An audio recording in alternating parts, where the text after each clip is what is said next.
hallelujah, Shana, Hosanna, Hosanna, hallelujah, Shana, Hosanna, hallelujah, Shalom.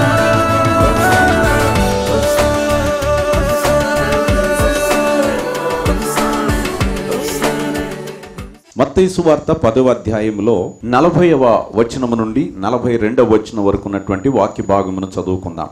మిమ్మును చేర్చుకొనువాడు నన్ను చేర్చుకొనును, నన్ను చేర్చుకొనువాడు నన్ను పంపిన వానిని చేర్చుకొనును.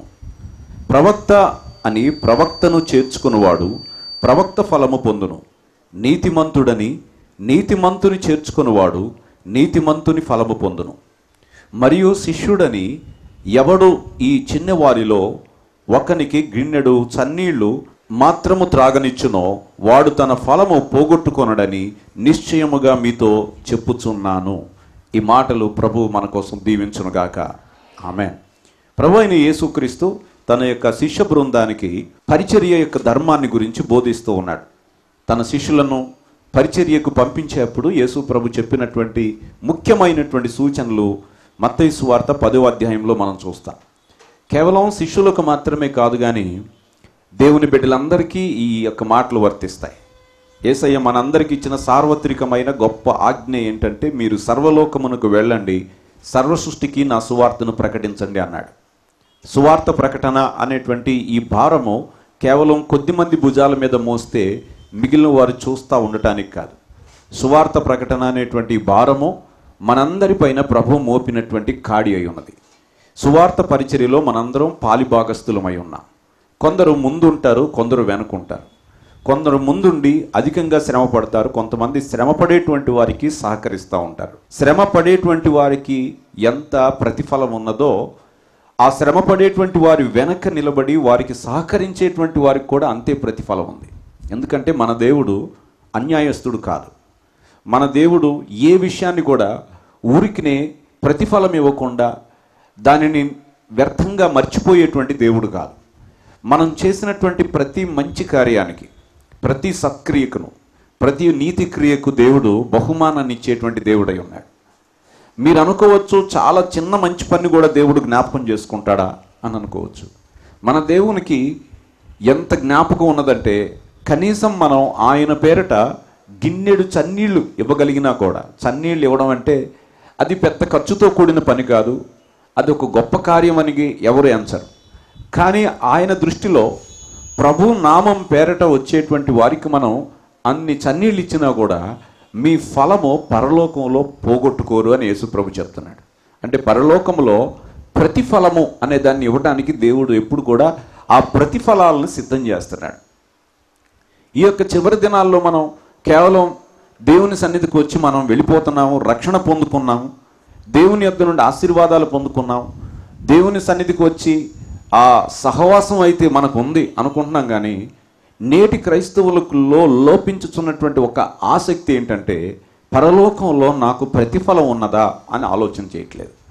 పరలోకంలో నాకెంత బహుమానం వస్తుంది, పరలోకానికి వెళ్ళినప్పుడు నాకెంత మెప్పు వస్తుంది, పరలోకానికి వెళ్ళినప్పుడు నాకెంత అతిశయం దొరుకుతుంది, పరలోకంకి వెళ్ళినప్పుడు నేనెంత దేవుని ఎదుట, ఆ దూతల ఎదుట, ఆ పెద్దల ఎదుట, ఆ పరలోకంలో ఉన్నటువంటి ఆ పరిశుద్ధుల ఎదుట నాకు కలిగేటువంటి సన్మానం ఏంటి అని పరలోక రాజ్య సంబంధమైనటువంటి ఆ ఫలములను ఆపేక్షించేటువంటి భక్తి ఈ దినాల్లో క్షీణించిపోతుంది.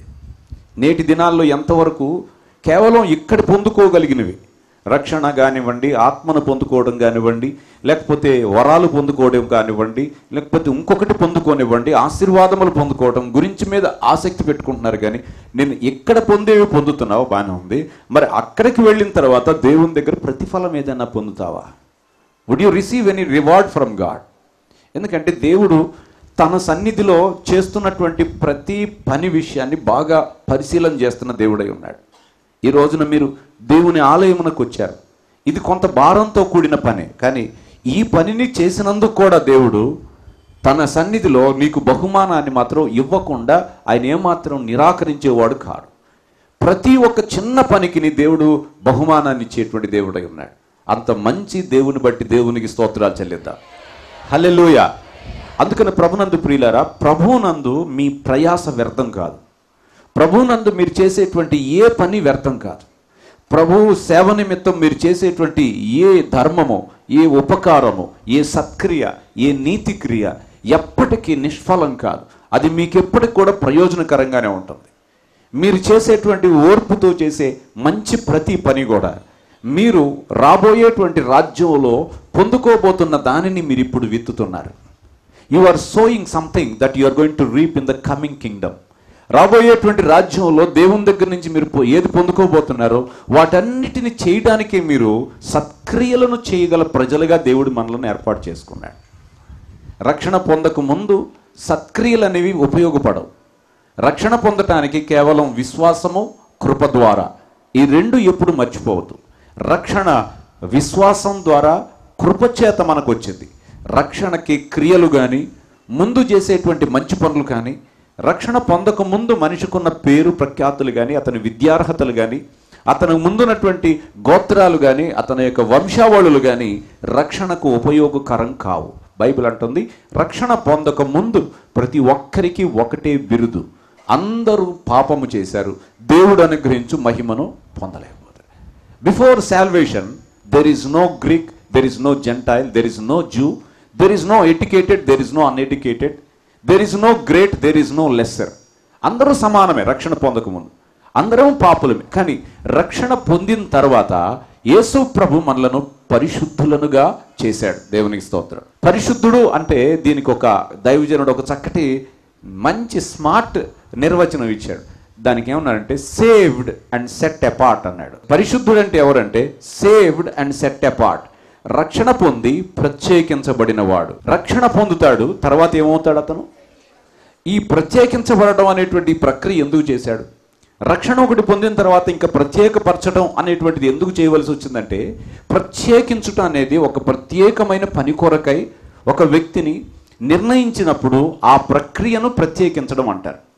ఫలానాయన్ని ఈ పని కొరకు మనం నిర్ణయించామంటే ఆ పనికి ప్రత్యేకించామని అర్థం. ఇతడు సంగీతం కొరకు నిర్ణయించబడ్డాడు, ఆ పనికి ప్రత్యేకించబడ్డాడు. ఇతడు వాక్యం చెప్పడానికి నిర్ణయించబడ్డాడు, ఆ పనికి ప్రత్యేకించబడ్డాడు. ఇతడు పరిచర్య చేయడానికి నిర్ణయించబడ్డాడు, he set apart to do that work. ఇప్పుడు ప్రత్యేకపరిచాడు అంటే అర్థం మనందరినీ దేవుడు ఒక పని కొరకు నిర్ణయించి మనలను ఉంచాడు. ఏమిటి ఆ పని మనం చేయాల్సింది రక్షణ పొందిన తర్వాత అంటే, మనము సత్క్రియలను చేయు జనంగా ఉండాలని ఆయన కోరిక. నీతి క్రియలు, ఉపకారములు, మంచి పనులు చేసేటువంటి జనంగా ఉండాలి. ప్రియ దేవుని బిడ్డలారా, మనం చూస్తాం ఈ లోకంలో ఉన్నటువంటి అన్ని మతాల ప్రజలు మన కళ్ళ ముందు కనబడుతున్నారు. కనబడట్లేదా? కనబడుతున్నారు. అన్ని మతాలు, అన్ని విశ్వాసాల్లో ఉన్నటువంటి ప్రజలను మనం ఏదో ఒక రూపంలో చూస్తున్నాం. ఎక్కడో చోట వాళ్ళ యొక్క విశ్వాసాన్ని ఆచరించేది మన కళ్ళ ముందు కనబడుతుంది. వాళ్ళ విశ్వాసం ఏంటనేది ప్రక్కన పెట్టండి. కొన్నిసార్లు మనం మన క్రియల్ని వాళ్ళ క్రియల్ని మనం కనుక పోల్చుకున్నట్లయితే, వాళ్ళు చేస్తున్నటువంటి ఉపకారాలు కానీ, ధర్మం కానీ, వాళ్ళ యొక్క జీవితం కానీ, వాళ్ళ ప్రవర్తన కానీ మీరు పోల్చుకుంటున్నప్పుడు వారి నీతి కంటే మీ నీతి అధికంగా ఉన్నట్టు కనపడుతుందా? వారి కంటే మీ నిజాయితీ, మీ యథార్థత అధికంగా ఉన్నట్టు కనపడుతుందా? వారి మాటల కంటే మీ మాటలు ఉప్పేసినట్టుగాను, దీవెనకరంగాను, ఆశీర్వాదకరంగా ఉన్నట్టు మీకు కనబడుతున్నాయా? When you compare yourself to the other people, when you compare yourself with the people of other faith, do you feel you are in a better position? ఒక మహమ్మదీయుడు నీ ఇంటి ప్రక్కన ఉంటే, ఒక హైందవుడు నీ ఇంటి ప్రక్కన ఉంటే, వాళ్ళ క్రియల కంటే మీ నీతి క్రియలు ఏదన్నా అధికంగా ఉన్నట్టుగా మీకు కనపడటం లేదా? కనబడటం లేదంటే నువ్వు రక్షణ పొందావు, కానీ నువ్వు దేని కొరకు ప్రత్యేకించబడ్డావో ఆ సత్క్రియలను నువ్వు ధ్యాస పెట్టట్లేదు. నువ్వు సత్క్రియలు నిష్ఫలం అనుకుంటున్నావు. కానీ బైబిల్ అంటున్నది, క్రియలు లేని విశ్వాసం మృతం అంటుంది. క్రియలు లేని విశ్వాసం మృతం. మన దేవుడు క్రియలు చేయడానికి పిలిచాడు. నేను రక్షణ పొందేశాను, నేను రక్షణ పొందేశాను, రక్షణ పొందేశానని గంతులేసి తిరిగేయటమే కాదు, పరలోకం వెళ్ళి పరలోకానికి వెళ్ళిన తర్వాత ఒక మారుమూల కూర్చోడానికి ఎంత అవమానం. పరలోకానికి వెళ్ళిన తర్వాత ఇంతమంది మధ్యలో పట్టుచీర కట్టుకొచ్చిన మధ్యలో కూర్చున్న నీవు పరలోకంలో మూల కూర్చుంటావు. వెళ్ళి ఇక్కడ స్టేజ్ దగ్గర కుర్చీ వేసుకుని కూర్చోకపోతే నాకేదో అయిపోయింది అనుకునేటువంటి నీవు పరలోకంలో నేల మీద కూర్చుంటావా? ఇక్కడ అంతా మట్టి అయిపోతుంది, వీళ్ళందరికంటే నేను బాగా ఉండాలి, నన్ను అందరూ బాగా రిసీవ్ చేసుకోవాలనుకుని ఫీల్ అయ్యేటువంటి నీవు పరలోకంలోకి వెళ్ళిన తర్వాత అనామకుడుగా ఉండటం ఇష్టపడతావా? క్రైస్తవ విశ్వాసిగా నీవు నీ క్రియల ద్వారా దేవుని యొద్ద నుండి ప్రతిఫలాన్ని పొందుకుంటావు. హల్లెలూయా. హల్లెలూయా. అందుకని ప్రియ దేవుని బిడ్డలారా, ప్రభు మనల్ని ఏం కోరుకుంటున్నాడంటే, రక్షణ పొందిన గుంపులో ఉన్నావు, సంతోషం, అది అందరూ పొందావు. ఇప్పుడు నువ్వు సత్క్రియలు చేసే వారిలో ముందు నిలబడాలి. You have to come forward to do the work of God. దేవుని యొక్క కార్యమును చేయాలి. ఎందుకని? మన దేవుడు ప్రతివాని పనిని పరీక్షించి జీతాలు ఇస్తాడట. హల్లెలూయా. ఒకరోజు తీర్పు జరగబోతుంది. విశ్వాసులకి ఇంకా తీర్పు అనేది లేదు. ఏది? పాపాన్ని గురించి, నరకాన్ని గురించిన తీర్పు లేదు. కారణం, మీ తీర్పును యేసుక్రీస్తు శిలువలో భరించాడు కనుక క్రీస్తు యేసు నందున్న వారికి ఇప్పుడు ఇంకా ఏ శిక్షా విధి లేదు. మరలా ఇక బైబిల్ని మనం ఇంకొకసారి అనుమానించాల్సిన అవసరం ఇంకా లేదు. బైబిల్ ఖచ్చితంగా మోస్ట్ అష్యూర్డ్లీ దేవుడు చెప్పాడు కనుక ప్రభువులో ఉన్నటువంటి వారికి ఇంకా నరకాన్ని గురించి కానీ తీర్పుని గురించి కానీ తీర్పు అనేది జరగదు. అది లేదు ఇంకా. అయితే మరి ఏ విషయంలో మనకి తీర్పు ఉంటుంది అనగా, మన విశ్వాస జీవితాన్ని గురించిన తీర్పు ఉంటుంది మనకి. We will be judged for our life in Jesus Christ. క్రీస్తునందు మనం ఎలా జీవించామో ఆ జీవితాన్ని గురించి మనం ప్రభు ముందు నిలబడాలి. వాక్యం అంటున్నది, మనమందరమును క్రీస్తు న్యాయపీఠం ఎదుట నిలబడతామంట. పౌలు గారు కొరింథీయులకు చెప్తా అంటాడు, we will all stand before the throne of Jesus Christ. ఆయన న్యాయపీఠం మీద ఉన్నప్పుడు మనం ఎవరైతే ఓర్పుగా సత్క్రియలైతే చేస్తామో వాళ్ళందరికీ దేవుడు తన యొక్క కృపనిచ్చేవాడైనాడు. 2వ కొరింథీ పత్రిక 5వ అధ్యాయం, 2 Corinthians chapter 5, 9వ వచనం చదవండి. దేహమందున్నను దేహమును విడిచినను ఆయనకిష్టులమై ఉండవలనని మిగుల అపేక్షించుచున్నాము. ఎందుకనగా తాను జరిగించిన క్రియలు చొప్పున అవి మంచివైనను సరే, చెడ్డవైనను సరే, దేహముతో జరిగించిన వాటి ఫలమును ప్రతివాడును పొందునట్లు మనమందరమును క్రీస్తు న్యాయ పీఠము ఎదుట ప్రత్యక్షము. ఇది విశ్వాసుల తీర్పు. ఇది మంచిదైనను సరే, చెడ్డదైనను సరే, క్రీస్తు న్యాయపీఠం ముందు నీకేం దొరకబోతుంది? ఫలం. You will receive the reward. మనం రివార్డ్స్ గురించి ఆలోచన చేద్దాం. రాష్ట్రపతి దగ్గర రివార్డు తీసుకుంటారు కొంతమంది, భారతరత్న అని, కేఎల్ రత్న అని, ద్రోణాచార్య అని, లేకపోతే ఇంకొకటి అని. ఆ అవార్డులు తీసుకుంటున్నప్పుడు వాళ్ళందరికీ ఎంత గొప్ప సన్మానమో. రాష్ట్రపతి ముందు నడుచుకుంటూ వెళ్ళి ఆ భవనంలో ఆయన ఇచ్చేటువంటి ఆ మెడల్ని తీసుకుంటున్నప్పుడు, ఆ మెడల్ తీసుకుంటే దేశమంతటి ఎదుట ఆ వ్యక్తికి గొప్ప ప్రతిఫలం లభిస్తుంది తను చేసినటువంటి కార్యానికి.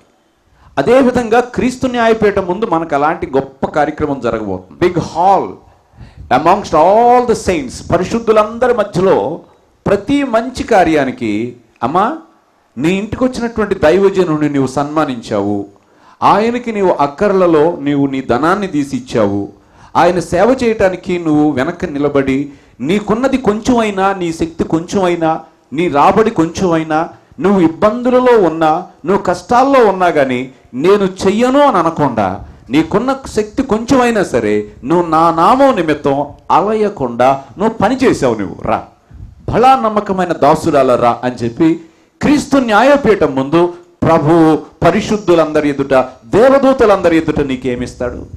ప్రతిఫలాన్ని అనుగ్రహిస్తాడు. హల్లెలూయా. ఈ లోకంలో ప్రభు కోసం నువ్వు చేసిన పనులన్నిటికీ ఎన్ని సంవత్సరాల నుండి చేస్తున్నావో అన్ని సంవత్సరాలకు సరిపడేటువంటి బహుమానం దేవుడు నీకు దయచేస్తాడు. ఈ మాట వింటున్నప్పుడు ప్రభు న్యాయపీఠం ముందు నిలబడి ఆయన ముందు ఎన్ని తీసుకోవాలని ఈ భూమి మీద మనం ప్రయాసపడటం ఆరంభించాలి. We have to work for the Lord. ప్రభు కోసం నువ్వు శ్రమ అనుభవించాలి. హల్లెలూయా. 1885 సంవత్సరంలో యుగాండా అనేటువంటి దేశంలో క్రైస్తవులను బహుభయంకరంగా హింసిస్తున్న కాలం అది. యుగాండా అంటే ఈడీ ఎమీన్ అనేటువంటి ఒక నరమాంస భక్షకుడు ఆ దేశాన్ని పరిపాలన చేశాడు. అతి క్రూరంగా క్రైస్తవుల్ని చంపేవాడు ఆ ఈడీ ఎమీన్ కాలంలో. అప్పుడు ఒక 3 కుర్రాళ్ళని యేసు క్రీస్తుని మా ప్రభు కాదు అని ఒప్పుకొని క్రీస్తుని విడిచిపెట్టేమని బలవంతం చేశారట యుగాండియన్ గవర్నమెంట్. చేస్తే ఆ 3 కుర్రాళ్ళకి పనిష్మెంట్ ఏంటంటే, ఒకవేళ గనక వాళ్ళు ప్రభువుని గనక తృణీకరించకపోతే అగ్నిగుండంలో కాల్చేస్తామన్నారట. కాల్చేస్తుంటే ఆ 3 కుర్రాళ్ళు ఏమన్నారంటే, రాజుగారు చేయతలంచింది ఏదో తొందరగా చేసేయండి, మేము ప్రభువుని గురించి మేము ఏ మాత్రం ఇక వెనక్కి తీసుకునే ప్రసక్తి లేదు, యేసు క్రీస్తు మా ప్రభు అయి ఉన్నాడు అని వాళ్ళ ముందు ఒప్పుకుని ఒక మాట అన్నారట. మీరు మమ్మల్ని ఎంత తొందరగా అగ్నిగుండంలో వేస్తే మేమంత తొందరగా మా ప్రభు దగ్గరికి వెళ్ళిపోతాం. హల్లెలూయా. మేమంత తొందరగా మా ప్రభు ముందుకు వెళ్ళిపోతాం అన్నప్పుడు ఆ ముగ్గురు యవనస్తుల్ని అందరి ముందు తీసుకుని వెళ్ళి కాల్చేశారు. కాల్చేస్తుండగా వాళ్ళు ఆ అగ్నిగుండంలో ప్రభువు యొక్క నామాన్ని స్తుతిస్తూ కాలిపోయిన విధానం చూసి 50 మంది ఆ దేశంలో రక్షణ పొందారు. అప్పుడు ఆ స్పాట్లో 50 మంది యేసుక్రీస్తునందు విశ్వాసం ఉంచారు. చూసారా, వాళ్ళ ముగ్గురు బలియాగం నిష్ఫలం కాలేదు. ఆ ముగ్గురు చనిపోయినటువంటి వారి యొక్క మరణం నిరర్థకమో కాలేదు. ప్రభు కోసం హతసాక్షులు చేసినటువంటి కార్యాలన్నీ వేస్ట్ అయినాయి అనుకుంటున్నారా? ఎంతోమంది రక్తాన్ని చిందించారు, ఎంతోమంది ప్రాణాలని దేవుని కోసం బలియాగం చేశారు. ఆ బలియాగం చేసిన వారి అందరి యొక్క బలియాగముల వలన లక్షలాది మంది ప్రభువుని విశ్వసించడం ఆరంభించారు. హల్లెలూయా. ఆ తర్వాత ఆ యుగాండా దేశంలోనంట ఆ ముగ్గురు యవ్వనస్తుల్ని గుర్తు చేసుకుని కొన్ని లక్షల మంది యేసునందు విశ్వాసం ఉంచి క్రైస్తవులుగా మార్చడం జరిగింది. ముగ్గురు ప్రాణములు ఎంత విలువైన చూడండి ప్రభు దృష్టిలో. అందుచేత ప్రియ దేవుని బిడ్డలారా, దేవుడు మనతో మాట్లాడుతున్న విషయం ఏంటంటే, ప్రభువునందు ఉన్నటువంటి మనము ప్రతిఫలాన్ని ఆపేక్షించి క్రీస్తునందు ఉన్నటువంటి వారమైన మనము ప్రభువు రాకడొచ్చేంత వరకు అలయకుండా మనం దేవుని కోసం మంచి కార్యములను చేయడం మనం నేర్చుకోవాలి. దేవుడు మనకు అప్పగించిన ఏ పనైనా మనం చేయడం నేర్చుకోవాలి. దేవుని కోసం అవసరమైతే మనము మన యొక్క సొంత అభిప్రాయాలను, మన సొంత అభిరుచులను కూడా ప్రభు కోసం మనం అవసరమైతే త్యాగం చేయడానికి ఇష్టపడాలి. కొన్నిసార్లు దేవుని కోసం చేయాల్సి వచ్చినప్పుడు భార్యలు, భర్తలు మమకారాలు అడ్డం వస్తాయి. యేసయ్య ఏమన్నాడంటే, నన్ను గనక మీరు నన్ను ప్రేమిస్తే నీ ఇంటి వారే నీకు శత్రువులు అవుతారు.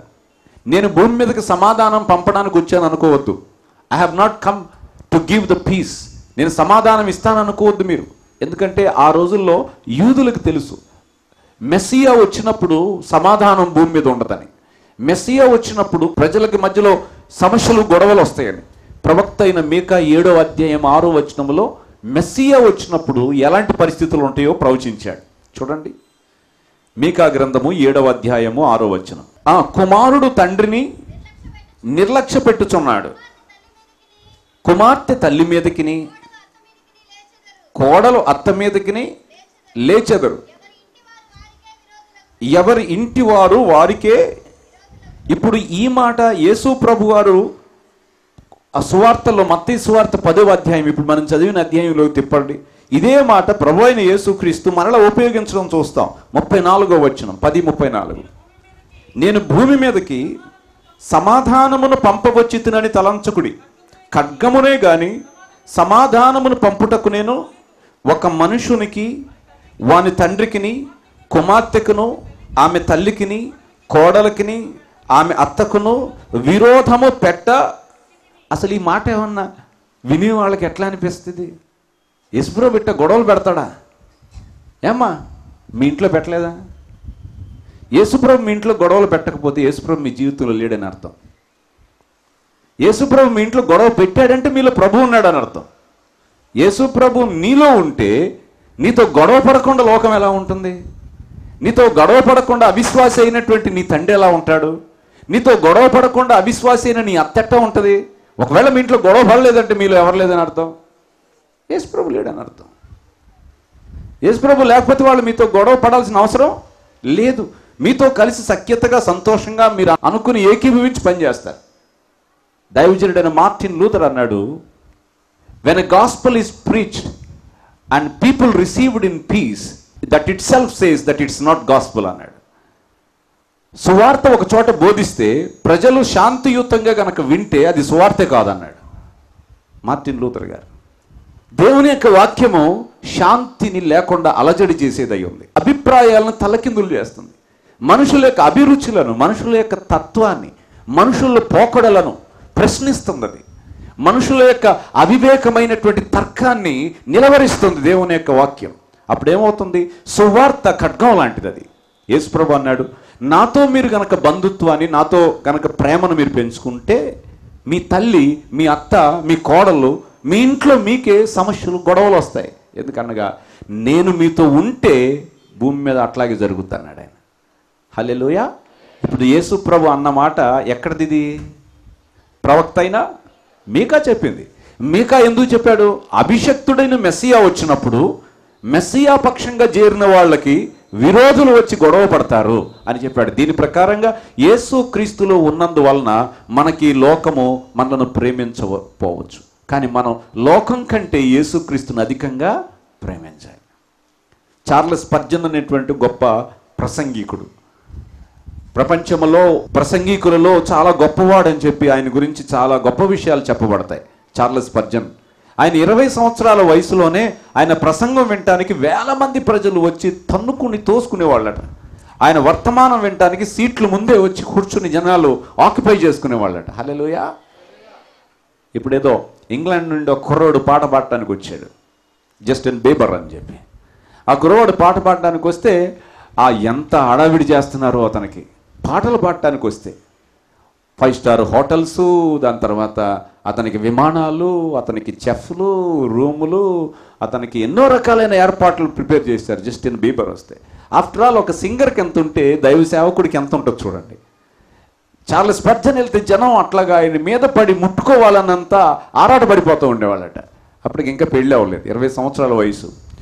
కొత్తగా పెళ్లి చేసుకోబోతున్నటువంటి ఆ పెళ్లి కుమార్తెని వెంట పెట్టుకుని నాతో రా ఈరోజు మీటింగ్కి వెళ్దామని తీసుకెళ్ళాడంట. ఇంకా పెళ్ళి అవ్వలేదు. తీసుకుని వెళ్తే ఆ యొక్క మీటింగ్ ప్రాంగణానికి వెళ్ళంగానే జనమందరూ వచ్చేసి గుమ్ముగూడి చార్లెస్ స్పర్జన్ అని ఆయన దగ్గరకు వస్తే ఆయన ఈ హడావిడిలో ఆ అమ్మాయిని వదిలేసి స్టేజ్ మీదకి వెళ్ళిపోయాడంట. వెళ్ళిపోతే ఆవిడ ఏమైందో ఇంకా అసలు అజా లేదు, అసలు ఉందో లేదు, పోయిందో లేదో తెలీదు, వదిలేశాడు.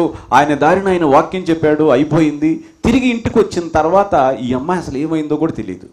తర్వాత వాళ్ళ ఇంటికి వెళ్ళాడట. ఇంటికి వెళ్ళటం గుమ్మం తలుపు తట్టి చార్లెస్ స్పర్జన్ కాబోయే భార్య ఇంట్లోకి వెళ్తే ఒకటే శోకాలు పెడుతుందట, పెద్ద పెద్దగా ఏడ్చేస్తుందట. నన్ను మర్చిపోయావు, నన్ను వదిలేసావు, అందరిని పట్టుకుని నువ్వు వాళ్ళతో పాటు వెళ్ళిపోయావు, అసలు నా అజలేదు, నేను ఉన్నానో, నేను చచ్చిపోయానో, పట్టించుకోవా నువ్వు అని అడిగితే అప్పుడు చెప్పాడంట స్పర్జన్. ఏమన్నాటమ్మా, మనతో వివాహం చేసుకోకముందు ఈ సంగతి తేలింది కాబట్టి చెప్తున్నాను విను. పెళ్ళైన తర్వాత యేసుక్రీస్తు ఎప్పుడు నాకు ముందు ఉంటాడు, తర్వాత నువ్వు ఉంటావు. నిన్ను ప్రభువుని ఒకే కాలంలో నేను సంతోషపెట్టలేను. ప్రభువుకి ముందు నేను సేవ చేస్తాను, ఆ తర్వాత మిగిలిన సమయంలో నీకు సంతోషాన్ని కలిగిస్తాను తప్ప మొదటి స్థానం నీకు నేను ఎప్పటికీ ఇవ్వలేను. పెళ్ళి అవ్వకముందు ఈ విషయం నీకు చెప్తున్నాను అన్నమాట. దానికి ఇష్టపడి ఆవిడ వివాహం చేసుకుంది. ప్రియదేవుని బిడ్డలారా, ప్రభువుని ప్రేమిస్తే మొదటి స్థానం ఎవరికి ఇవ్వాలి? ప్రభువుకి ఇవ్వాలి. ఇలా ఇస్తే లోకం మనలను స్వాగతిస్తుందా? స్వాగతించదు. అత్తకి కోడలకి సమాధానం ఉంటుందా? ఉండదు. తండ్రికి కుమారుడికి సమాధానం ఉంటుందా? ఉండదు. మీరు సమాధానంగా ఇంకా ఉన్నారంటే ఇద్దరు విశ్వాసులై ఉంటేనే ఉండొచ్చు మీరు, లేదా అవిశ్వాసులైన వారితో మీరు సమాధానంగా ఉండగలుగుతున్నారంటే మీలో నిజంగా ఎవరు లేని అర్థం, యేసయ్య లేడని అర్థం. ఈ రెండిట్లో ఏదో ఒకటి తెలుసుకోండి. హల్లెలూయా. ప్రభువుని మనం మన జీవితాల్లో కలిగి ఉండాలి. కలిగి ఉండటమే కాకుండా ఆయన కోసం మనం చేసేటువంటి సత్క్రియలు అనేవి ఓర్పుగా ప్రభు రాకడొచ్చే వరకు చేయాలి. సత్క్రియలు చేయటం వలన మనకు ప్రయోజనం ఉంది. ఇక్కడ యేసు ప్రభు ఏం చెప్తున్నాడంటే శిష్యులకి పంపిస్తా అంటున్నాడు, మిమ్మును చేర్చుకున్నవాడు నన్ను చేర్చుకొనును. హల్లెలూయా. ఇది ఎంత ఆధిక్యత చూసారా? యేసయ్యని ఎలా చేర్చుకోవాలి? అమ్మా, యేసయ్యని ఎలా చేర్చుకోవాలి? యేసయ్యని ఎలా చేర్చుకోవాలి మీ ఇంట్లోకి? ఈరోజు వస్తున్నాడు యేసు ప్రభు. చేర్చుకుంటావా నీ ఇంట్లో? యేసు ప్రభు ఏమన్నాడు? మిమ్మును చేర్చుకున్నవాడు నన్ను చేర్చుకున్నట్టే. అంటే నా పేరును మిమ్మల్ని పంపిస్తున్నాను, నా యొక్క ప్రతినిధులుగా మిమ్మల్ని పంపుతున్నాను, నా మాటలు మీకు ఇచ్చి మిమ్మల్ని ఆ మాటలు చెప్పమని పంపుతున్నాను, నా సువార్త మీకు ఇచ్చి ఆ సువార్త మీరు వారికి బోధించమని చెప్తున్నాను, నా దాసులుగా యజమానుడిగా మిమ్మల్ని వాళ్ళ ఇంటికి పంపిస్తున్నాను. ఒకవేళ నా మాటలని తెలిసి, నా దాసుడు అని తెలిసి, నేను పంపానని తెలిసి మిమ్మల్ని కనుక నిరాకరిస్తే వాళ్ళు మిమ్మల్ని కాదు నిరాకరించింది, ఎవరిని? నన్నే నిరాకరించారు. ఒకవేళ నేను పంపానని నా దాసుడని తెలుసుకుని మిమ్మల్ని గనక చేర్చుకుంటే వాళ్ళు ఎవరిని చేర్చుకున్నట్టు? నన్ను చేర్చుకున్నట్టే. హల్లెలూయా. అందుకని ఇప్పుడు ప్రియులారా, మీరు చేర్చుకోవాల్సింది ఎవరినో తెలుసా? దేవుని యొక్క సేవకులను మీరు చేర్చుకోవడం వలన.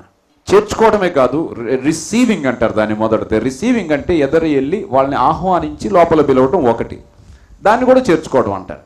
ఇంట్లోకి పిలిచి కూర్చోబెట్టడం వల్ల చేర్చుకున్నట్టు అవ్వదు. అది రెండు.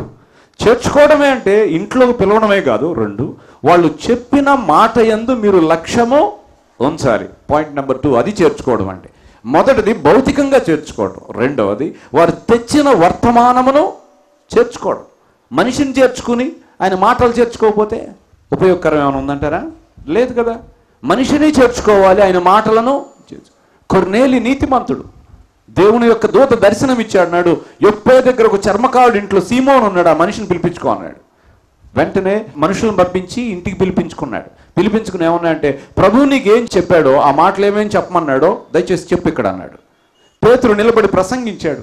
కొర్నేలు తన ఇంటి వారిని అందరినీ పిలిచాడు, బంధువులందరినీ పిలిపించుకుని తన ఇంటి సమక్షంలో దైవజనుని కాళ్ళ మీద పడబోయాడు. వెళ్ళి పాదాలు పట్టుకోబోయాడు. వాళ్ళందరి మధ్యలో నిలబడి, నువ్వు వాక్యం చెప్పయ్యా, మా చుట్టాలు ఉన్నారు ఇక్కడ, మా బంధువులు ఉన్నారని అందరి మధ్యలో తన యొక్క మాటలను కూడా చేర్చుకున్నాడు. దేవునికి స్తోత్రం. చేర్చుకోవడమే కాకుండా అతడు అనేక ధర్మ కార్యములను చేసేవాడట. చేర్చుకోవడంలో 3వ అంశం ఏంటంటే మనిషిని చేర్చుకోవడం, మాటల్ని చేర్చుకోవడం. 3వది ఆ పరిచర్యకు నీవు సహకరిస్తే ఆయనను పూర్తిగా నీవు కూడా ఆ పరిచర్యలో పాలిభాగస్తుడు అయినట్టు. హల్లెలూయా. ఇప్పుడు నీతిమంతుని చేర్చుకోవడమే కాదు, సేవకుని చేర్చుకోవడమే కాదు, ఆ సేవకుని మాటలే కాదు, సేవకునికి నీవు వెనకాల సహకారంగా ఉండాలి. ఉండకపోతే ఏమవుద్ది మీకు అనవచ్చు. మీరు దేవుని యొక్క ఆర్థిక ఆశీర్వాద విధానం ఇది. God's economic and prosperity plan ఇది. ఏంటి ఆశీర్వాద ఆర్థిక ప్రణాళిక ఏంటో తెలుసా? ప్రవక్తల కంట దేవుడు ప్రవక్త ఫలాన్ని ఉంచాడట. ఇప్పుడు ఒక సేవకుడు ఉన్నాను, నేను నిరంతరం దేవుని యొక్క సేవ యందు పని కలిగి ఉన్నాను కనుక నాకంటూ ఒక ఫలం ఉన్నది. ఇప్పుడు ఆ ఫలములో నీవు పాలిభాగస్తుడివై నాకు దేవుడిచ్చేటువంటి ఫలంలో నీకు కూడా ఫలం రావాలి అంటే నీవేం చేయాలంటే ఆ నీతిమంతుని నీవు చేర్చుకునే దానవై ఉండాలి. ఆ సేవను నువ్వు వెనక నుండి సహకరించేవాడు అయి ఉండాలి. ఆ సేవలో నీవు కూడా పాలిభాగస్తుడు అయి ఉండాలి, పార్ట్నర్ అయి ఉండాలి. నువ్వెంతో కొంత దాంట్లో పెట్టుబడి పెట్టాలి. ఆ పరిచర్య నిమిత్తమై నువ్వు వెనకాల నిలబడి దానికి కావలసిన వనరులను నీవు సమకూర్చగలగాలి. అపోస్తులైన పౌలు అంటాడు గలతీయులతో, నేను మీ వద్దకు మొదట వచ్చినప్పుడు శరీర దౌర్బల్యంతో వచ్చాను. నేను when I came to you first time I was in weakness. చాలా బాధతో వచ్చాడంట, రోగంతో వెళ్ళాడట. ఆయనకి కంటి జబ్బు ఉందని, శరీర సంబంధమైనటువంటి వ్యాధులు ఉన్నాయని చెప్పి మనం పౌలు యొక్క జీవితాన్ని స్టడీ చేస్తున్నప్పుడు అర్థమవుతుంది. ఆయన ఆరోగ్యవంతుడేం కాదు. అలాంటి శరీర దౌర్బల్య పరిస్థితుల్లో దైవజనుడు వస్తే ఏం చేశారంట తెలుసా? ఆయనను చేర్చుకుంటున్నారట వాడు ప్రేమతో. గలతీయులకు రాసిన పత్రిక 4వ అధ్యాయం 14వ వచనం చూడండి. How they receive the man of God. ఆ 13 నుంచి చదవండి. మీరు నాకు అన్యాయము చేయలేదు, మొదటిసారి శరీర దౌర్బల్యము కలిగినను నేను సువార్త మీకు ప్రకటించి తినని మీరు ఎరుగుదురు. అప్పుడు నా శరీరములో మీకు శోధనగా ఉండిన దానిని బట్టి. అంటే ఏంటి? నా శరీరంలో మీకు శోధనగా ఉన్న దాన్ని బట్టి ఏంటి? ఓకే, ఇప్పుడు ఒక మాట ఆలోచిద్దాం. ఎవరికైనా చేతికి కొంచెం కురుపులు అవి ఉన్నాయి అనుకుందాం. ఆ కురుపులు వాసన వస్తున్న మనిషి మన మధ్యలో ఉంటే మనకి ఎలా ఉంటుంది? ఎంతసేపు ఉంచుకుంటారు మీ ఇంట్లో? అయ్యగారికి ఒళ్ళంతా వాసన వస్తుంది, మీరు ఉంచుకుంటారు ఇంట్లో? ఉంచుకోరు. ఆయన బాడీ నుండి చీమి రసిమి కారుతుంది, అది మీకు దుర్వాసనగా ఉంది, మీరు ఉంచుకుంటారు దాన్ని? ఉంచుకోరు. ఎందుకని? అలా ఉంచుకుంటే మీకు కూడా అంటువ్యాధి అవుద్దని. ఇప్పుడు పౌలు అక్కడికి మొదటి వెళ్ళినప్పుడు ఏ రూపాయన ఉందో వ్యాధి, మనమైతే ఆ రోజుల్లో ఉండిలేం కాబట్టి అందరూ ఎవరు చెప్పినా గెస్ చేయటమే తప్ప సంపస్ ఎప్పుడు వస్తూ ఉండేదని, ఏదో ఒక వ్యాధి ఉందని, అంటు వ్యాధి అయి ఉండొచ్చని, కండ్ల కలక లాంటిదని, కండ్ల జబ్బులుగా ఆ రోజుల్లో వైద్యం లేదు కాబట్టి అది కంటామినేట్ అయిపోయి అందరికీ అంటుకునేదనమాట. ఇప్పుడు ఆ గలతీల మధ్యలోకి వెళ్ళినప్పుడు ఆయన రోగం వాళ్ళకి శోధనగా ఉందట. ఉన్నా సరే వాళ్ళు ఏం చేశారు? ఆయన్ని అన్యాయం చేయలేదట దైవజనుడికి. దేవుని స్తోత్రం. హల్లెలూయా. ఆయనకి ఏమాత్రం అన్యాయం చేయకపోగా ఆయనను నిరాకరింపలేదట, తృణీకరించలేదట. కానీ ఎలా చూశారు తెలుసా? ఆయన కానీ దేవుని దూత వలెను. చెప్పండి, ఎలా చూశాడు? హల్లెలూయా. ఇది రావాలి. ఈ స్టాండర్డ్ ఆఫ్ రిసీవింగ్ మనకు రావాలి. సేవకులను, నీతిమంతులను, భక్తులను నువ్వు ఎలా చూడాలి? వస్తున్నాడా పాస్టర్ గారు? తొలిపి కాని మాటలు, లేని మాటలు, అనవసరమైన మాటలు, నిందలు. అదిగో ఆయన వేసుకున్నాడు చూడు బట్టలు, నేను ఇచ్చినయే. నలుగురిలో ఆరబెట్టడం. ముందేమో పూలదండలో శాలువాలు వేసి వెనకాల ఏం తవ్వుతారు? గోతులు తవ్వుతారు. బతికొండంగానే మనిషిని వేసేసి అందులో పూర్తి చేస్తారు. ఇదే చేర్చుకునే విధానం కనబడుతుందా బైబిల్లో? ఎలా చేర్చుకున్నారు? ఎలా చేర్చుకున్నారు? బుద్ధి తెచ్చుకోవాలి చూసి, కాస్తంత జ్ఞానం తెచ్చుకోండి చూసి, దూతలా చేర్చుకోవాలి. As a man of God, because is an angel. Is an angel because is a messenger. ఆయన దూత అని ఎందుకు అన్నాడంటే వర్తమానికుడు గనక. Is bringing the word of God, the life giving word, ప్రాణాన్ని ఇచ్చేటువంటి వాక్యం, దుఃఖంలో ఉన్న వారికి సేద తీరేటువంటి వాక్యం, బలహీనతలో ఉన్న వారికి బలమిచ్చే వాక్యం, తొట్టిల్లిన వారిని స్థిరపరిచే వాక్యం తీసుకొస్తున్నాడు కనుక he is an angel of God. అని దేవుని దూత. 7 సంఘాలతో ప్రభు మాట్లాడుతుంటాడు. 7 సంఘ దూతలకి ఇలాగ రాస్తున్నాడు ఆయన. సంఘానికి ఎవరున్నారు? దూతలు. దూతలు అంటే నిజంగా రెక్కలు కట్టుకున్న దూత అంటారా, లేకపోతే సేవకుడు అంటారా? సేవకుడే. యాజకులు దేవుని దూతలై ఉన్నారు. పౌలు అన్నారు, మీరు నన్ను దేవదూత వలెను క్రీస్తు యేసు వలెను. కనిపించే క్రీస్తువయ్యా నువ్వు. ఎందుకంటే పాల్లో ఆ క్వాలిటీస్ అన్ని కూడా ఎమినేట్ అవుతున్నాయి, ఆయనలోంచి బయటకు వస్తున్నాయి. నేను క్రీస్తుని పోలి నడుచుకుంటున్నాను అన్నాడు.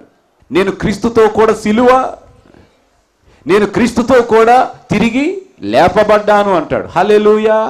నా మట్టుకు బ్రతుకుట చావైతే నాకు అణువున. ఆయన చూస్తుంటే యేసయ్యలా కనబడుతున్నాడు వాళ్ళకి. ఆ గల్తీలు అన్నారు, బాబు యేసు ప్రభు ఎవరు తెలియదు కానయ్యా, నిన్ను మాత్రం మాకు యేసు ప్రభులాగా నువ్వు ఉన్నావు. ఆయన లేని లోటు నువ్వు మాకు తీర్చావు. హల్లెలూయా. అంటే ప్రియులారా, అంతగా ఏదో చేయమని కాదు అర్థం. మీరు ఇంతగా చేయించుకోవచ్చా? ఒక ఆయన అన్నాడు, నేను యాక్చువల్గా రెవరెండ్ అని ఎంచుకోను పోస్టర్స్లో ఎక్కడ, ఏదైతే ఏదో అయిందయ్యా అంట నేను. కానీ వాళ్ళ ప్రేమ కొద్ది ఏం చేస్తారంటే రెవరెండ్ అని వేస్తారు. వేస్తే నేను దానికి ఏమి తీసేయమని నేను నేను. కానీ నన్ను వేయించుకోవచ్చు అట్లాగా అన్నాడు. అలా రెవరెండ్ అంటే దేవుడు కదా ఎంచుకునేది అని. ఇక్కడ చూస్తే పౌలుని ఎలా స్వీకరించారట వాళ్ళు? దేవదూత వలెను, తర్వాత క్రీస్తు వలెను. ఇంకొక చోట ఏమన్నాడంటే మనిషిగా నేను కొంచెం ఎక్కువ అతిశయపడ్డానేమో అంటాడు. అతిశయపడడానికి కూడా నాకు అధికారం ఉంది. 10వ అధ్యాయం 2 కొరింథీ 8వ వచనం. పడద్రోయుటకు కాక మిమ్మును కట్టుటకే ప్రభు మాకు అనుగ్రహించిన అధికారమును గురించి నేను ఒకవేళ కొంచెం అధికముగా. ఇక్కడ ఏమన్నాడు? ఈ మాట నాతో చెప్తారు అందరూ. ప్రభువు మాకు అనుగ్రహించిన అధికారమును గురించి నేనొకవేళ కొంచెము అధికముగా అతిశయపడినను. సిగ్గుపడతానన్నాడు, సిగ్గుపడనన్నాడా? నో. ఎందుకని? ప్రభు ఇచ్చిన అధికారానికి కొద్దిగా ఇచ్చాడు, కొంచెం ఎక్కువ చెప్పుకుంటున్నాం మేము. హల్లెలూయా. ప్రభు కొద్దిగా ఇచ్చాడు, ఇంకొంచెం ఎక్కువ చెప్పుకుంటున్నాను. నేను అతిశయపడుతున్నాను, ఎందుకు? మనిషిని కాబట్టి. కానీ నేను ఎందుకు అతిశయపడుతున్నాను? పడగొట్టడానికి కాదు నేను చేస్తుంది ఈ పని. దేనికి? కట్టడానికి చేస్తున్నాను. ఇప్పుడు మంచి పని చేసేవాడు కొంచెం అతిశయపడటం వల్ల ఏమైనా ఇబ్బంది ఉందంటారా? అతిక్రమం చేసి అదన హత్య చేసి నేను 10 మందిని చంపానని చెప్పి వచ్చినవాడు అతిశయపడుతుంటే ఈ రోజుల్లో, బ్యాంకులు దోచుకున్నవాడు అతిశయపడుతుంటే ఈ రోజుల్లో, అవును కదండి, అమ్మో ఈయన రౌడీ అండి అని చెప్పి అందరూ భయపడుతున్నారు ఆయన చూసి. అతను అట్లా ఇరుచుకుని నడుస్తున్నాడు రోడ్డు మీద. అతను ఏం చేస్తున్నాడు? అతిశయపడుతున్నాడు. దుర్మార్గుడు అతిశయపడుతున్నాడు, కానీ నీతిమంతుడు అతిశయపడటానికి లేదా? అందుకని దైవజనుడు అంటున్నాడు, ప్రభువు అధికారం ఇచ్చాడు, నేను ఇంకొంచెం ఎక్కువ అతిశయపడ్డాను, కానీ ఈ విషయంలో నేను సిగ్గుపడాల్సిన అవసరం ఏమీ లేదు. హల్లెలూయా. సో కొన్నిసార్లు మనుషులు ప్రభు ఇచ్చిన అధికారం కంటే కూడా కొంచెం ఎక్కువ అతిశయపడతారు. But there is nothing wrong as long as he is doing God's work, as long as he is building the kingdom of God. దేవుని రాజ్యం కడుతున్నాడు కాబట్టి. అందుచేత దైవజనుని మనం ఎలా తీసుకోవాలి అంటే దేవుని దూత వలెను క్రీస్తు వలెను. ఇప్పుడు ప్రభు అన్నాడు, మిమ్మును చేర్చుకున్నవాడు నన్ను చేర్చుకుంటున్నాడు.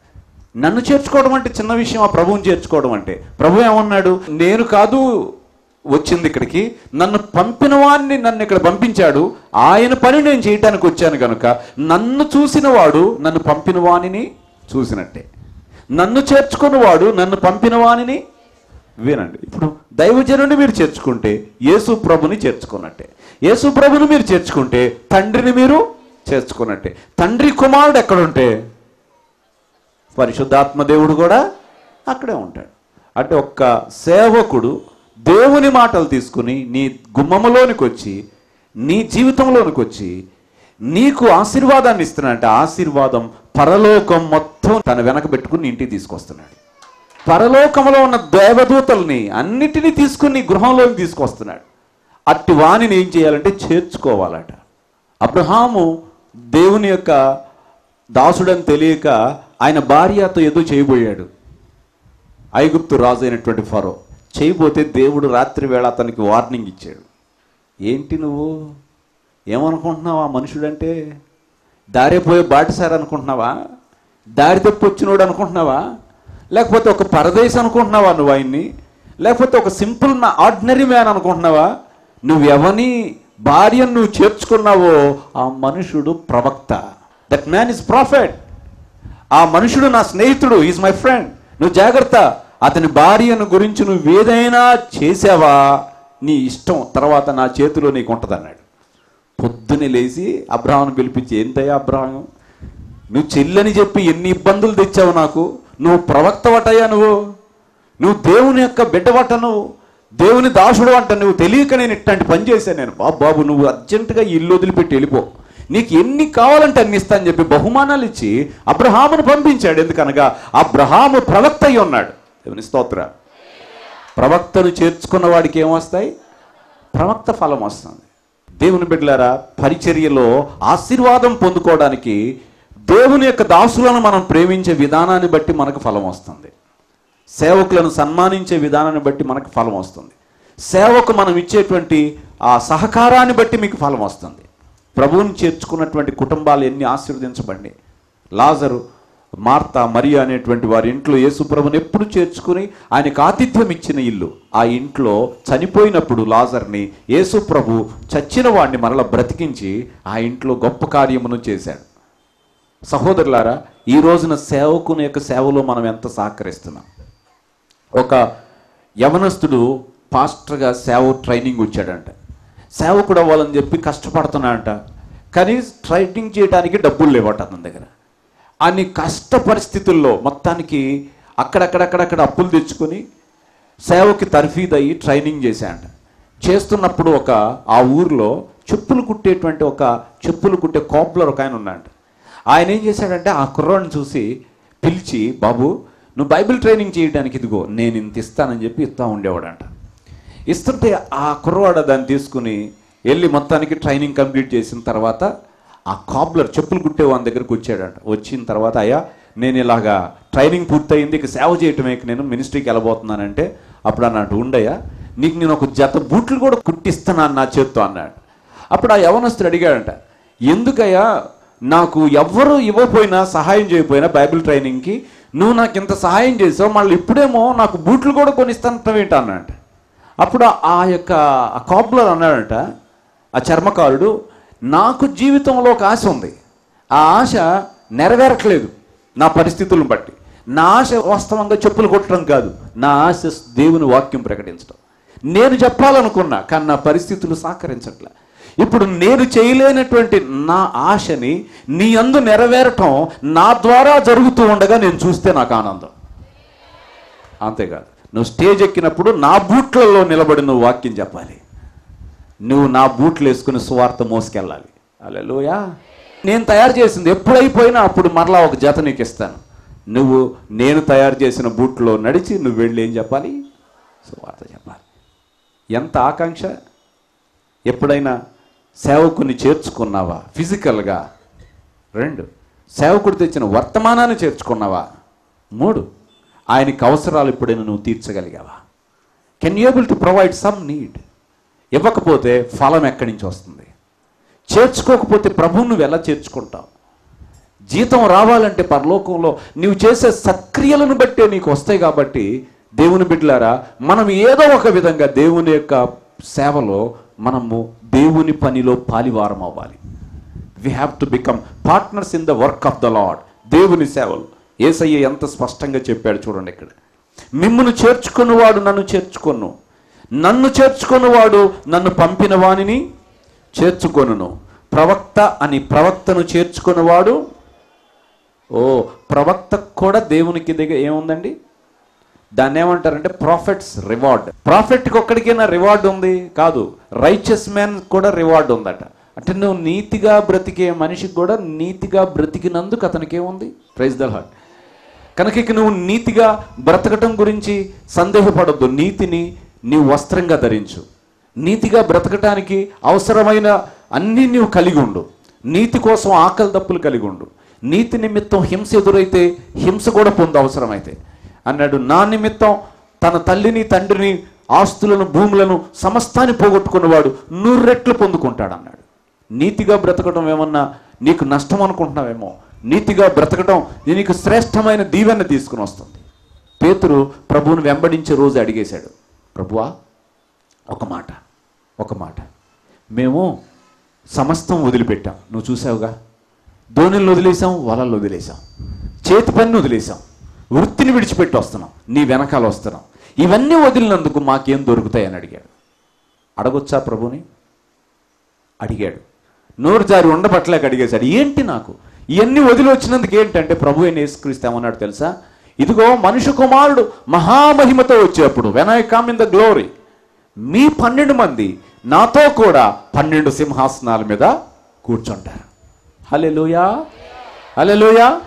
అంటే ఏ చిన్న అనుమానం ఈ యొక్క ఉదయకాలం నీకుంటే, నాకేం జరుగుద్ది ఇక్కడికి వస్తే, నేను దేవుని వాక్యాన్ని కూర్చొని ఓపికగా వింటే నాకేంటి ప్రయోజనం అనొచ్చు. నువ్వు దేవుని వాక్యం నువ్వు విన్నా, దైవజనుని మాటలు నువ్వు చేర్చుకున్నా, నువ్వేది చేసినా నీకు ఆశీర్వాదం వస్తుంది. కానీ ఈ దినాల్లో చాలామంది ఫలాల గురించి ఆలోచించట్లా, ప్రతిఫలం గురించి. నేను ముందే చెప్పాను, ఇక్కడేం పొందుకుందామని ఆలోచిస్తున్నారు కానీ అక్కడికి వెళ్ళాక దేవుని దగ్గర రివార్డ్స్ ఏం పొందాలని ఆలోచించేయట్లా. మరి ఒకవేళ ప్రభు ముందుకు వెళ్ళావు, నిలబడ్డావు, అప్పుడు అమ్మ నీవేం చేసావు, నీ పనులన్నిటి అంటాడు. ప్రభు ఇదిగో మా పనులు ఇగోండి ఇచ్చారు. యేసు ప్రభు ఆ పనులన్నీ తీసుకుని ఏం చేస్తాడంటే తెలుసా, అక్కడ పక్కన టెస్టింగ్ ఫైర్ ఒకటి ఉంటుంది, అగ్ని ఉంటుందంట, పరీక్షించే అగ్ని. ఆ అగ్నిలో వేస్తాడంట దాన్ని. వేసి చూద్దాం నీకు ఎంత వస్తుందో, నీకు రివార్డ్ ఎంత వస్తుందో చూద్దామని చెప్పి అగ్ని పరీక్షకు పెడతాడట. దానికి మనం చేసినవన్నీ వేయగానే నువ్వు కర్ర, గడ్డి, కొయ్యకాలు, చెత్త అన్ని ఉపయోగం లేని గడ్డి అగ్ని కాలిపోయేవి గనక అయితే క్రియలు అందులో వేయంగానే మొత్తం కాలిపోద్ది. చూసి అంటాడు, అగ్ని పరీక్షలో ఏమీ మిగలలేదు కాబట్టి నీకు వచ్చేది శూన్యం. నువ్వు కేవలం రక్షణ పొందావు, పరలోకంలోకి వెళ్ళంతే. జస్ట్ అడ్మిట్ చేసుకుంటున్నాను నిన్ను, ఎంట్రన్స్ ఫ్రీ, లోపలికి వెళ్ళు అంతవరకే. ప్రభు మరి మెయిన్ ఈవెంట్స్లోకి ఏమి లేవా, నాకు ఏం లేదు, నీకు స్పెషల్ ఈవెంట్స్ ఏమి ఉండవు, నీకు ఇంకా త్వర ఎక్కటానికి కుదరదా? అబ్బే లేదు, ఓన్లీ ఎంట్రన్స్ అంతే. స్విమ్మింగ్ పూల్లోకి వెళ్ళటానికి ఉండదా? లేదు, గట్టు మీద నిలబడి చూడడం వరకే నీ పని. ఎంట్రన్స్ ఫ్రీ అంతే. మధ్యాహ్నం బఫే లేదా? నో బఫే, ఓన్లీ ఎంట్రన్స్, నిలబడి చూడటం వరకే. సాయంత్రం స్నాక్స్ ఏమి ఉండవా? No snacks, just only admission అంతే. ఎంట్రీ వరకే ఇది నీకు. అర్థమైందా? చాలాసార్లు మనం కకృతిగా కొన్ని చోట్ల రామోజీ ఫిలిం సిటీ అనో లేకపోతే ఇదేంటిది హాయిలాండ్ వెళ్ళినప్పుడు ఒక టికెట్ ఒక రేటు పెడతాడు, అన్నీ కావాలంటే ఒక రేటు పెడతాడు. మాస్టర్ టికెట్ అంటారు దాన్ని. అందులో ఏంటంటే ఏదైనా నువ్వు వెళ్ళొచ్చు, ఏదైనా తినొచ్చు, ఎంతైనా చేసుకోవచ్చు, అన్నీ చూడొచ్చు, మొత్తం దాంట్లో ఉన్నట్టు. ఇప్పుడు కొంతమందికి ఏంటంటే పరలోకంలోని ప్రివిలేజెస్ అన్ని ఎంజాయ్ చేయలేరు వాళ్ళు, బట్ వాళ్ళ ప్రాణాన్ని రక్షించుకుంటారు అంతవరకే. మరి ఎవరికి బహుమానం? ఎవని పని అయితే అగ్నిలో నిలబడి ఉంటుందో. బంగారము, వెండి, వెలగల రాళ్ళు అంట. హల్లెలూయా. బంగారము, వెండి, వెలగల రాళ్ళు తో ఎవరైతే తమ పనిని నిర్వహించారో, విశ్వాసం, నీతి, కొర్నేలిలాగా, తబితాలాగా పరిశుద్ధులందరినీ చేర్చుకున్నటువంటి, ఇదిగో గలతీయులు ముందు చేర్చుకున్నారు, తర్వాత చూస్తే చేర్చుకోవాలి మళ్ళీ పౌరుల్ని. చూడండి గలతీయులు రాసిన పత్రిక 4వ అధ్యాయం. సడన్గా ఆయన మీద ఎవర్షన్ తెచ్చుకున్నారు. 15వ వచనం చదివితే అన్నారు, మీరు చెప్పుకొనిన ధన్యత. పౌలుకి అంత చేసి ఏం చేశారంటే చెప్పుకున్నారంట జనానికి. చేసింది ఎప్పుడు చెప్పుకోవద్దు. హల్లెలూయా. చేసింది ఎవరికి ఎప్పుడు చెప్పవద్దు. మీరు చెప్పుకున్న ధన్యత ఏమైనది? సత్యమైతే మీ కన్నులు ఓడబీకి నాకు ఇచ్చివేసి ఉందిరని మీ పక్షమున సాక్ష్యమును పలుకుచున్నాను. నేను మీతో నిజమాడినందున మీకు శత్రువునైతినా. ఇప్పుడు ఏమైపోయాడు తెలుసా? మొదటేమో దేవదూతలాగా అనిపించాడు, ఇప్పుడే ఆయన ఏమయ్యాడట? అయ్యో అయ్యగారు ఎట్లా శత్రువు అయిపోయాడంటే నిజం చెప్పాడట ఆయన. నిజం చెప్పకూడదు ఈ దినాల్లో. ప్రేమ ఏమని పెట్టలేరా? పైన మాటలు చెప్తే ఆ మనిషిని ఇంకా ప్రేమిస్తారు, కానీ దానివలన మీకు ఆత్మీయ క్షేమాభివృద్ధి కలగదు. సత్యం చెప్పాలి, కష్టమైన నిష్ఠూరమైన సత్యమే మనల్ని రక్షిస్తుంది కనుక సత్యం పలకాలి. సత్యం చెబితే మీ ఆత్మలకు దీవెన, మీకు క్షేమాభివృద్ధి. కానీ అబద్ధం చెబితే తాత్కాలికంగా మీ మనసుకు ఉపశమనం కలుగుద్ది, కానీ దీర్ఘకాలికంగా అది మీకు బహు నష్టాన్ని తీసుకుని వస్తుంది. లాంగ్ టర్మ్లో మీకు డిజాస్టర్ ఎదురవుద్ది. కానీ సత్యం షార్ట్ టర్మ్లో ఇబ్బందికరంగా ఉంటుంది, వినటానికి కష్టంగా ఉంటుంది, బట్ లాంగ్ టర్మ్లో సత్యం నిన్ను దీవించి ఆశీర్వదిస్తుంది. సో షార్ట్ టర్మ్ బెనిఫిట్ చూస్తారా, లాంగ్ టర్మ్ చూస్తారా? అఫ్కోర్స్ దీర్ఘకాల ప్రయోజనమే మనకు అవసరం. ఇప్పటికిప్పుడు ప్రయోజనం అనిపించి తర్వాత నిష్ప్రయోజనం అయ్యింది మనకెందుకు? సత్యం దీర్ఘకాల ప్రయోజనాన్ని ఇచ్చేది కనుక దైవజనుడైన పౌలుని మొదట చేర్చుకున్నారు, తర్వాత చేర్చుకోలేకపోయారు. బైబిల్లో ఎంతోమంది ఉన్నారు చేర్చుకోకుండా నిరాకరించి తృణీకరించిన వాళ్ళు ఉన్నారు. వాళ్ళు ఏమేమి పొందారో మీకు తెలుసు. సొదొమ గొమొర్రా పట్టణాలు దేవదూతలను చేర్చుకోలేదు. వాళ్ళు దేవదూతలు వస్తే, పరాయి మనుషులు వస్తే వాళ్ళని బయటికి పంపించు, వాళ్ళతో మేము కూడాలని కోరుకున్నారు. లోతు అన్నాడు, ఇంత పాపం చేయమాకంటయ్యా, నా కుమార్తెలు ఉన్నారయ్యా, కావాలంటే నువ్వు వాళ్ళని అప్పచెప్తాను కానంటే ఆ దుర్మార్గులు విడిచిపెట్టలే. అప్పుడు దేవుడు ఇంకా ఆ పట్టణాన్ని గురించి అన్నాడు, లోతు దీని మొర ఆకాశం చేరింది కనుక నువ్వు బయటకు వచ్చాయి అన్నాడు. బయటికి తీసుకెళ్ళాడు. సొదొమ గొమొర్రాని దేవుడు అగ్నిగంధకాలతో కాల్చేశాడు. తృణీకరించిన వారిని చేర్చుకొని వాళ్ళకి ఏం వచ్చిందో చూడండి, చేర్చుకున్న వాళ్ళకి ఎలాంటి దీవెనలు వచ్చినాయో చూడండి. ప్రియ సహోదరి, ఈ రోజున పరలోకంలో ఇప్పుడు మన జీతం రావాలంటే, ప్రతిఫలం పొందాలంటే మనము దేవుని నామం పేరట వచ్చేటువంటి దైవజనులను చేర్చుకోవాలి, వాళ్ళ మాటలను చేర్చుకోవాలి, వాళ్ళ సేవలో మనం పాలి భాగస్థులమై ఉండాలి. వాళ్ళకి ఇచ్చే రివార్డ్లో మనకు కూడా కొంత ఇస్తాడు దేవుడు. దీన్ని పార్ట్నర్షిప్ అంటారు. దీన్ని ఇప్పుడు పార్ట్నర్షిప్, ఎవరెవరైతే ఈ సేవలో పార్ట్నర్స్ అయి ఉన్నారో ఈ సేవలో దేవుడు సమకూర్చి పెట్టిన రివార్డ్లో మీకు కూడా పర్సంటేజ్ ఉంది. హల్లెలూయా.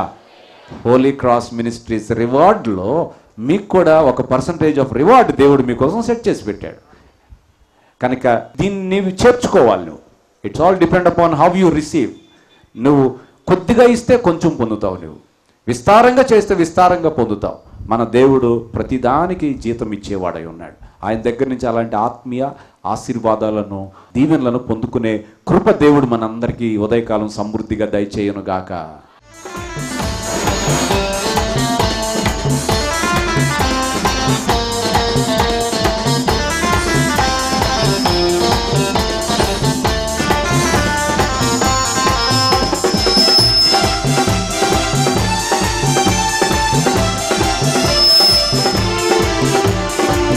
కష్ట నష్టములెన్నున్నా, పొంగు సాగరలెదురైనా భయం లేదు.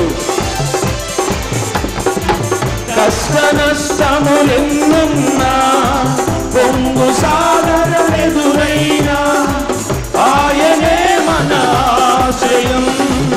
ఇరుకులో ఇబ్బందులలో ఆయనే మన ఆశ్రయం. ఇరుకులో ఇబ్బందులలో, ఇరుకులో ఇబ్బందులలో రండి యెహోవాను గూర్చి ఉత్సాహగా